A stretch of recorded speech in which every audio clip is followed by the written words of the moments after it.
Selamat pagi sahabat rohani yang dikasihi Tuhan. Kita kembali berjumpa di pagi hari ini untuk mendengarkan renungan pagi. Sebelum kita mendengarkan firman Tuhan, marilah kita berdoa. Kasih karunia dari Allah Bapa dan anaknya Tuhan Yesus Kristus kiranya menyertai kamu sekalian. Amin. Sahabat rohani yang dikasihi Tuhan, di pagi hari ini atau hari ini yang bersamaan juga hari doa sedunia, kita diajak untuk mendoakan diri kita dan sesama dan merenungkan firman Tuhan dari Hosea pasal yang kedua ayat 18 sampai 19. Saya akan membacakannya untuk kita semua. Aku akan memperistri engkau untuk selama-lamanya, dan aku akan memperistri engkau dalam kebenaran dan keadilan, dalam kasih setia dan rahmat. Aku akan menjadikan engkau istriku dalam kesetiaan, sehingga engkau akan mengenal Tuhan. Demikian pembacaan firman Tuhan. Sahabat rohani yang dikasihi Tuhan, Alkitab memberikan sebuah gambaran tentang kasih Allah melalui cara Hosea berumah tangga. Ini sangat menarik. Israel sudah melakukan kesalahan, tapi entah mengapa mereka tidak mau mengakui, tidak mau menyadari kesalahan mereka. Mereka sudah seperti mendekati Tuhan, meninggalkan Tuhan, datang kepada Tuhan ketika mereka butuh, dan mencari Tuhan yang lain ketika mereka tidak suka dengan Tuhan mereka, Tuhan Israel. Kehidupan ini selalu mereka pandang sebagai hal yang lumrah karena mereka bangsa pilihan. Itu tidak jadi masalah. Kita kan umat Tuhan, kita pasti akan diselamatkan. Dan akhirnya Tuhan marah kepada mereka dan membuang mereka. Tetapi meskipun demikian, Tuhan ingin menunjukkan kasih-Nya dan kesadaran bangsa Israel tentang siapa dirinya melalui Nabi Hosea.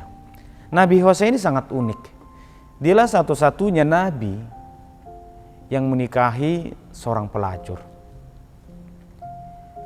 Bukan karena kemauannya, bukan karena dia suka, cinta kepada perempuan itu, tetapi Tuhan mau menggambarkan seperti inilah keadaan bangsa Israel.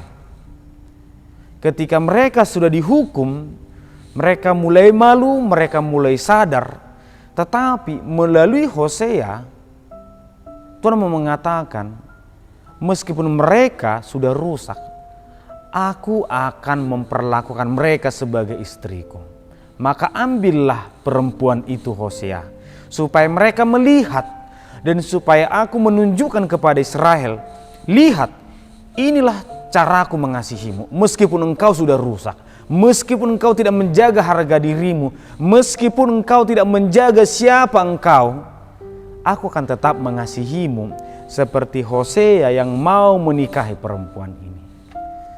Sahabat rohani yang dikasihi Tuhan, di satu sisi kalau kita merenungkan posisi Hosea, sangat menyedihkan sekali bahwa dia harus menikahi perempuan yang tidak dia sukai, bahkan mungkin tidak pernah disukai oleh dunia.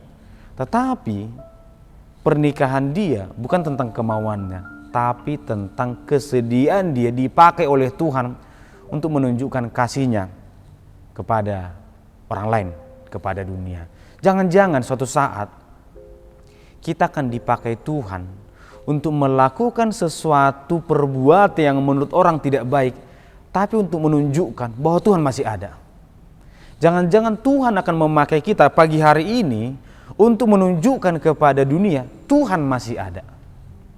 Jangan sebaliknya, justru kita memakai diri kita untuk membuktikan kepada dunia bahwa Tuhan tidak pernah ada. Jangan sebaliknya, justru melalui Israel Tuhan ingin menunjukkan kepada seluruh dunia ini Tuhan masih ada, Tuhan akan tetap ada, dan rancangan Tuhan harus terlaksana. Justru Israel melakukan yang sebaliknya. Mereka menunjukkan bahwa Tuhan tidak ada, bahwa Tuhan tidak perlu didengarkan, bahwa Tuhan tidak perlu dipedulikan. bahwa firman Tuhan itu tidak perlu dalam hidup kita, sehingga Tuhan marah. Tapi meskipun demikian, Tuhan berkata, aku akan memperistri engkau, tetapi tetap dalam tanda kunci, dalam kebenaran dan keadilan. Aku mengasihimu. Semua kita dikasihi oleh Tuhan, dan kita akan dirangkul dalam kasih dan keadilan. Tujuannya bukan karena Israel berharga, bukan, hati-hati. Bukan karena Israel ini lebih baik daripada bangsa yang lain, tapi justru Tuhan mau mengingatkan agar engkau mengenal Tuhan, agar engkau sadar siapa itu Tuhan. Dengan demikian engkau juga menyadari siapa dirimu. Saya mau mengandaikan dengan sebuah kebiasaan yang sederhana. Orang tua, misalnya dia memiliki 3 anak. 3 anak, semua akan dididik dengan maksimal, disekolahkan, dikasihi dengan kasih yang luar biasa.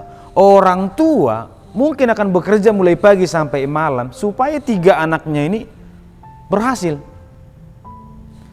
Tapi jarang orang tua yang melakukan yang terbaik untuk anaknya supaya anaknya ini menjadi investasi di masa tuanya. Berharap anaknya ini ketika nanti sudah bekerja, dia bisa mengirim tiap bulan kepada dia ketika orang tua ini menjadi tua. Bukan itu. Kita mendidik anak kita sebagai orang tua, kita mendidik anak kita dengan cara yang terbaik karena kita menyadari itu tanggung jawab. Tanggung jawab kita sebagai orang tua. Dan kelak kita juga mengharapkan anak itu sadar bahwa orang tuaku melakukan yang terbaik itu karena aku berharga. Sehingga karena aku berharga, maka aku harus memelihara hidup yang berharga itu. Hendaknya setiap anak juga mengerti pekerjaan itu, bahwa apa yang dilakukan oleh orang tuanya adalah untuk membuat dia mengenal dirinya, mengenal Tuhan. Tetapi kita juga harus jujur bahwa banyak kegagalan pendidikan di dalam rumah tangga, di dalam keluarga yang membuat anak ini tidak sadar akan dirinya. Tetapi persoalannya adalah banyak juga orang tua yang tidak sadar bahwa itu adalah kesalahan yang dimulai dari dirinya. Dia tidak membimbing anak itu di dalam cinta dan keadilan. Akhirnya akan bertumbuh satu manusia yang tujuannya bukan untuk mengenal diri, memuliakan Tuhan, tetapi sebuah monster yang baru, kehidupan yang berbeda dari orang tua. Tuhan memberikan anak kepada kita untuk kita bimbing dia mengenal Tuhan. Sahabat rohani yang dikasihi Tuhan, kita kembali kepada firman Tuhan di pagi hari ini. Ternyata Tuhan menginginkan kita menyadari siapa kita di hadapan Tuhan, sehingga kita membuat diri kita berharga. Jangan-jangan kita nggak berharga bagi orang lain. Mungkin karena kita tidak memiliki apa-apa, tapi bagi Tuhan kita berharga. Jangan-jangan ada di antara kita yang menurut pandangan umum itu nggak berharga, tapi pandanglah mereka sebagai sesuatu yang berharga. Hargai diri kita, hargai juga seluruh ciptaan Allah. Karena bagi Tuhan semua ciptaan itu sama. Semua yang diciptakan mulai hari pertama sampai hari ke-6, semua sama-sama berharga. Tidak ada yang lebih baik dari yang lain, semua sama-sama berharga. Maka sebagai ciptaan Tuhan, mari kita mendoakan diri kita, kita juga mendoakan sesama kita mendoakan sesama ciptaan, biar kita sama-sama menghargai ciptaan itu, biar kita sama-sama mengenal Tuhan, mengenal kita, dan melalui pengenalan itu nama Tuhan bisa dimuliakan. Tuhan memberkati kita. Kita berdoa.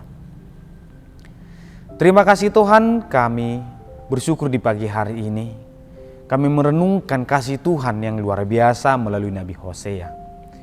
Biarlah kiranya kami semakin menyadari bahwa kami adalah ciptaan-Mu yang berharga.